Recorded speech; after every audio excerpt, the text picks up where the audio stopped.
Gold trusted gold buyers. మీరు తాకట్టు పెట్టిన బంగారాన్ని విడిపించి ఈ రోజు ఉన్న మార్కెట్ ధరకు కొనబడను. మళ్ళీ బిగినింగ్ డేస్కి వస్తే మీరు మణిరత్నం గారితో గాయం అండ్ రెండు సినిమాలు వర్క్ చేశారు. తిరుడా దొంగ అది చేసిన తర్వాత మళ్ళీ మీరు ట్రావెల్ అవ్వలేదు అంటే ఏంటి ఎనీ అదర్ రీజన్? వాటిలో కూడా ఏం వర్క్ చేసి ఇద్దరం కలిసి ఒక సోరీ డిస్కషన్కి వెళ్ళినాం. నేను చెప్పిన ఐడియా ఏది ఆయనకు నచ్చలేదు, ఆయన చెప్పిన ఐడియా నాకు నచ్చలేదు. కేవలం ఫ్రెండ్లీగా ఇద్దరు పేర్లు వేసుకున్నాం అంతేగాని తిరుడా నా కంట్రిబ్యూషన్ లేదు, గాయంలో ఆయన కంట్రిబ్యూషన్ లేదు. ఓకే, అసలు అంటే అంత ఆయనది మీకు అసలు ఇది కదా, అందుకనే జరగలేదు. ఆయన భిన్న స్లో మీన్స్ సెన్సిటివ్, మీరు కొంచెం అది కదా, అందుకే మళ్ళీ అంటే ఇప్పటికీ మీ రిలేషన్ కదా. అప్పుడు కూడా లేదన్నా, అప్పుడు కూడా ఫ్రెండ్లీగా మాడుతూ ఉంటాం అంతే. ఇప్పుడు క్రియేటివ్గా ఇప్పుడు నేను ఆయన స్టోరీస్ నాకు నచ్చవు, నా స్టోరీస్ ఆయనకి నచ్చవు, ఇంకేం కంట్రిబ్యూషన్ అప్పుడు ఇంకేం ట్రావెల్.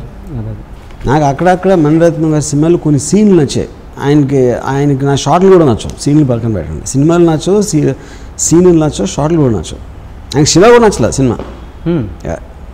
ఓకే, మీకు ఆయనలో నచ్చిన సినిమాలు ఏంటి? ఏదో కొన్ని పాటలు అక్కడక్కడ some songs I like and some.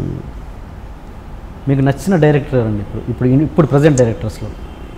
Actually నాకు ఫారిన్ ఫిల్మ్స్ ఎక్కువ, తెలుగు అసలు నేను చూడను సినిమా. రాజమౌళి గారి గురించి బాగా చెప్తారు కదా మీరు? ఓకే, రాజమౌళి సినిమా కన్నా నేను అప్పుడు చెప్పాను, నేను రామ్యూజియంలో నేను చెప్పినప్పుడు కూడా బాహుబలి చూడమని చెప్పాను నేను. Okay, I like his vision, I like the way that is taking forward cinema. నాకు సినిమాలో ఇష్యూస్ ఉండొచ్చు, okay, as a film maker, as a visionary, as a person అంటే ఒక లిమిట్స్ని పుష్ చేస్తున్న మనిషిగా నాకు చాలా రెస్పెక్ట్ రాజమౌళి అంటే. అంటే ఒక సినిమా అంటే తెలుగు సినిమా అంటే మీరు సినిమాలు చూడను అంటున్నారు, తెలుగు సినిమాలు చూడను అంటున్నారు, మరి హిందీ కూడా చూడను. అంటే మీకు మార్కెట్లో ఏం జరుగుతుందో ఎలాంటివి దాన్ని బట్టి మనకి ఏమి రాదు. నేను శివాపు కూడా చూడలేదు, దానికి సినిమా ఏమి సంబంధం లేదు. సపోజ్ ఒక ఆర్టిస్ట్ నేను ఎక్స్పెక్ట్ చేస్తున్నాను. ఇప్పుడు శివ ఉంది, అంతకుముందు ఏ సినిమాలాగా ఎందుకు లేదు, ఎందుకంటే నేను వేరే ఆలోచిస్తాను కాబట్టి. అప్పుడు నేను వేరే సినిమాలు చూసి ఏమి నేర్చుకుంటాను? నాకు అర్థమైన సబ్జెక్టు, నాకు ఎక్సైట్మెంట్ క్రియేట్ చేసింది ఒక క్యారెక్టరు, ఒక డైలాగు, ఇలాంటివి పెట్టి నేను తీస్తాను. ఇప్పుడు మొన్న సినిమా పెద్ద సూపర్ హిట్ అయిపోయింది అనుకోండి, ఆడియన్స్కి ఇలా నచ్చుతుంది సినిమా అని దాన్ని కాపీ అందరూ కొడతారు, అది అవ్వవు కదా. అలాగే నేను అంటే సపోజ్ మార్కెట్లో ఏం జరుగుతుంది అనడానికి ఒక ఆర్టిస్ట్ ఉన్నారు. సపోజ్ బ్రహ్మానందం అనే ఆర్టిస్ట్ మీకు తెలియదు అనుకుందాం, మార్కెట్లో ఏం జరుగుతుంది బ్రహ్మానందం తెలియదు. మీ సినిమాలో ఆఫీస్ కోసం బ్రహ్మానందం అనే క్యారెక్టర్ని పెట్టుకున్నారు, ఆయన ఒక కామెడీ ఇమేజ్ ఉందన్న విషయం కూడా మీకు తెలియదు. అది ఆఫ్ కోర్స్ నేను ఏ డెసిషన్ తీసుకున్నా తన పాస్ట్ ఏంటి బ్యాక్గ్రౌండ్ నేను స్టడీ చేస్తాను, ఆ సీన్స్ చూస్తాను, నేను అదే అడుగుతున్నాను. అది చూస్తాను. అదే మీరండి ఇంతకుముందు బర్త్డే గురించి మాట్లాడడం, మీరు అమ్మాయిలది ఫోటోలు దిగడం, అదని కాదు చాలా విషయాల్లో మీరు ఇప్పుడు దేవుని గురించి నెగిటివ్గా మాట్లాడడం అనేది, ఇలాంటి వాటి వల్ల మీరు యూత్కి ఎలాంటి సంకేతాలను ఇస్తున్నారు? అసలు ఒక యూత్కి అంటే ఒక పెద్ద మనిషి సంఘంలో ఒక పెద్ద స్థాయి ఉన్న వ్యక్తి ఏం మాట్లాడినా కొంత జాగ్రత్తగా మాట్లాడిన అవసరం. యూత్ అనేది అండి, యూత్ పిల్లలు అనేది అంత మన మైండ్లో ఉంటుంది. నేను చిన్నప్పుడు మా ఫాదర్ జేబులో డబ్బులు దొంగిలించాను. పిల్లలు ఇన్నోసెంట్, వాళ్ళకి ఏమీ తెలియదు, అది పెద్ద మూర్ఖత్వం. ఫస్ట్ ఆఫ్ ఆల్ నేను మా అమ్మ హోంవర్క్ చేయాలంటే మా అమ్మ మీద కోపం వచ్చింది నాకు. ఎవరైనా చచ్చిపోయి స్కూల్ హాలిడే ఇస్తే బాగుండేది అనుకునేవాడిని. అప్పుడు నేను ఇన్నోసెంట్ ఏంటి అంటే నేను ఒక్కడనే అలా అనుకుంటాను, వేరే వాళ్ళు అనుకోరా అనేది అది మీకు తెలియాల్సిన విషయం, వేరే వాళ్ళు.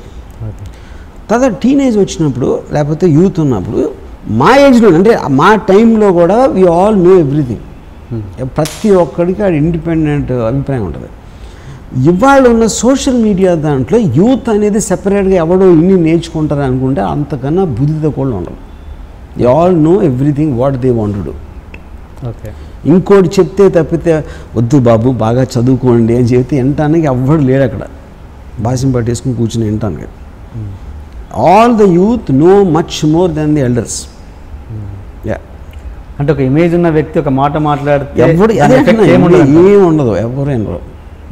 నేను విన్నానా 20 years బ్యాక్, నేను వినలేదు. ఇప్పుడు ఎవరంటారు చెప్పండి అసలు. అంటే ఆ టైంలో ఏంటి అట్లీస్ట్ మాకు మా ఫాదరో మదరో టీచరో ఇలాంటి 4-5 సోర్సెస్ తప్పిస్తే వేరే విధంగా ఇన్ఫర్మేషన్ రావడానికి ఛాన్స్ లేదు. అలాంటప్పుడే మేము వినకుండా మేము వస్తే ఇప్పుడేమో మీకు 1000 సోర్సెస్ ఉన్నాయి ఇన్ఫర్మేషన్ రావడానికి, ఇంటర్నెట్ నుంచి కానీ మీ సెల్ ఫోన్ నుంచి కానీ రకరకాల దాంట్లో నుంచి. మీ నంబర్ ఆఫ్ సోర్సెస్ పెరిగిన కొద్దీ మీకు ఇండిపెండెన్స్ పెరిగిపోద్ది. ఇట్స్ వెరీ వెరీ రిలేటెడ్ అది. సో మీరు ఏ మాట చెప్పినా నమ్మొద్దు యూత్ ఇంతే, ఏ మాట చెప్పినా మిమ్మల్ని ఫాలో అయ్యాల్సిన అవసరం లేదని అవ్వరు. అవరు. That's why I'm saying. ఒకవేళ ఎవరైనా ఉంటే ఇంకా అలాంటి వాళ్ళు గొర్రెల మందాళ్ళు అంతే. నిర్మాత రాము గారి దగ్గరికి ఒక ఫ్లాప్ డైరెక్టర్, ఒక హిట్ డైరెక్టర్ ఇద్దరు వచ్చేసి 2 కథలు చెప్పారు.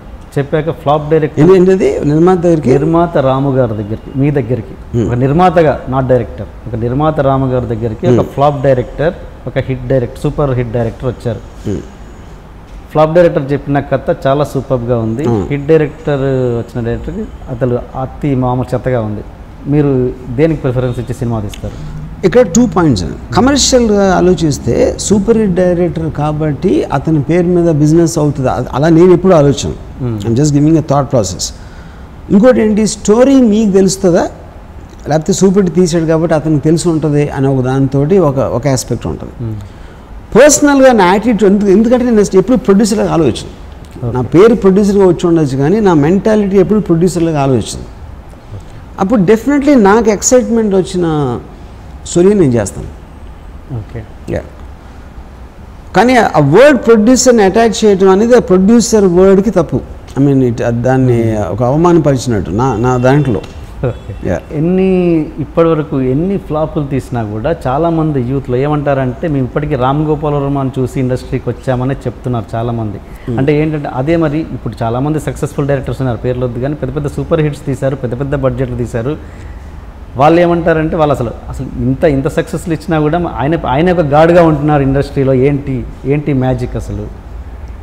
మీరు ఎట్లా దీన్ని అనలైజ్ చేస్తారు? ఐ థింక్ నా ఒపీనియన్లో ఇప్పుడు ఒక సినిమా హిట్ అవ్వటానికి ఒక కంటెంట్, ఒక స్టార్డమ్, ఒక డైలాగ్, ఇలాంటి ఏదో రకరకాల ఫ్యాక్టర్స్ ఉంటాయి. ఎంటర్టైన్మెంట్ ఆస్పెక్ట్ అవ్వచ్చు, సాంగ్స్ అవ్వచ్చు, ఇది అవ్వచ్చు. కానీ ఒక సీన్ ఇట్లా తీయచ్చు, ఒక ఫ్రేమింగ్ కానీ, ఒక కంపోజిషన్ కానీ, ఒక బ్యాక్గ్రౌండ్ మ్యూజిక్ కానీ, అంటే చాలాసార్లు నాకు ఎయిర్పోర్ట్లో మామూలు ఆడియన్స్ అంటే మామూలు పబ్లిక్ సినిమాకి సంబంధించిన వాళ్ళు మీ ఫ్రేమ్స్ భలే ఉంటాయండి, అసలు టీవీలో చూడగానే మాకు మీ సినిమాని తెలిసిపోతుంది, ఒక షార్ట్ చూడగానే ఆ సినిమా మేము చూడకపోయినా మీ సినిమాని తెలిసిపోతుంది అని చెప్తూ ఉంటున్నారు. సో ఆ ఇండివిజువాలిటీ వచ్చేసరికి ఎప్పుడైనా కూడా మీరు ఒక దాన్ని ఇన్స్పైర్ అయినప్పుడు ఒక ఇండివిజువాలిటీ కనిపించదు దాంట్లో. ఓకే. ఆ ఇండివిజువాలిటీ లేనప్పుడు ఎంత పెద్ద హిట్ అయినా కూడా మర్చిపోతారు మీరు. ఇప్పుడు చాలాసార్లు చాలా సూపర్ హిట్స్ అవుతాయి. ఫర్ ఎగ్జాంపుల్ 2012 అనే సినిమా సూపర్ డూపర్ హిట్ అయింది. తెలుగు డబ్బింగ్లోనే అసలు ఇట్ కలెక్టెడ్ లైక్ మ్యాజిక్. మన జంగిల్ బుక్. నాకు తెలిసి ఎవరికి డైరెక్టర్ పేరు తెలుసు ఉండదు, అడిగి కూడా ఉండరు. యూనో ఎందుకంటే అది మీకు ఎంటర్టైనింగ్ ఆస్పెక్ట్లో ఎక్స్ట్రాడినరీ అనిపించింది. కానీ సబ్ కాన్షియస్గా ఇప్పుడు అలాగే నేను విజయవాడలో ఇంజనీరింగ్ కాలేజ్ చదువుతున్నప్పుడు ఫస్ట్ టైం జాస్ రిలీజ్ అయింది. ప్రతి ఒక్కడు కాలేజ్ స్టీవెన్ స్పీల్బర్గ్ గురించి మాట్లాడుతున్నాడు. ఆ ఒక్క సినిమాలోనే అసలు డైరెక్టర్ అనేవాడు ఎందుకు సెట్ చేశారంటే అది ఇంపాసిబుల్ థింగ్. ఎందుకంటే ఆ సినిమాలో తీసిన విధానంలో ఈడు ఎవడో ఉన్నాడురా ఏదో ఉంది అని ఒక ఫీలింగ్ వచ్చింది అందరికీ.